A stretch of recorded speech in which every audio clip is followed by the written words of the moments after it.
Hundreds of students pass through the UC cafeteria at PLU without ever noticing just exactly who is serving them from behind the counter. PLU's cooks are anything but that, and their level of culinary skill might surprise you. Doug Henners is the PM sous chef working daily in the university kitchen. I sat down with him to learn more about what his title means and what it's like to be a chef at PLU. So a sous chef is sort of the assistant to the executive chef. Some people call it the working chef. And it's a little confusing because our food and beverage director takes the place of the executive chef. But essentially I oversee the cooking in the kitchen in the evenings. I really like working at PLU.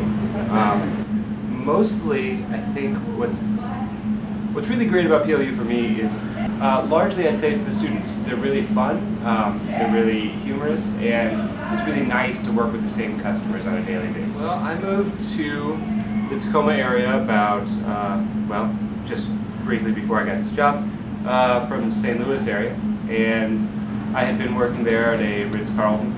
I was doing sushi at the Ritz, so I sort of get the glam out of that situation. It was a very high-stress hotel atmosphere. This job seemed more realistic on a daily basis, essentially. You know, it's interesting because a lot of what you do at a Ritz-Carlton is sort of set up with the individual plate in mind. And here you're working, well, at any given dinner shift, we might do between 900 and 1,200 people might come through. So doing individual plates isn't really a possibility.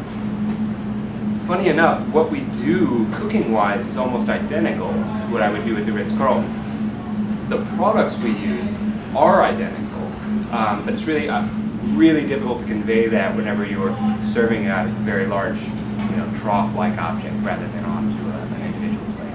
So we have, I'm going to say roughly 10 cooks on staff at any given time, and about 4 prep cooks on staff. Our cooks, our team of chefs, they all work together, bringing in recipes that they really enjoyed or really want to experiment with, and we sort of, from those, hammer out a menu. All of them have, as a job requirement, a minimum of 2 years cooking experience. I would say on average they have 7 years, probably a pretty good number to go off of. And our prep cooks, more often than not, have at least 2 years. I just really hope that people feel comfortable opening a dialogue with the cooks. If you are persistent about it and opinionated on a subject, we will listen, and we will do what we can to make your experience enjoyable.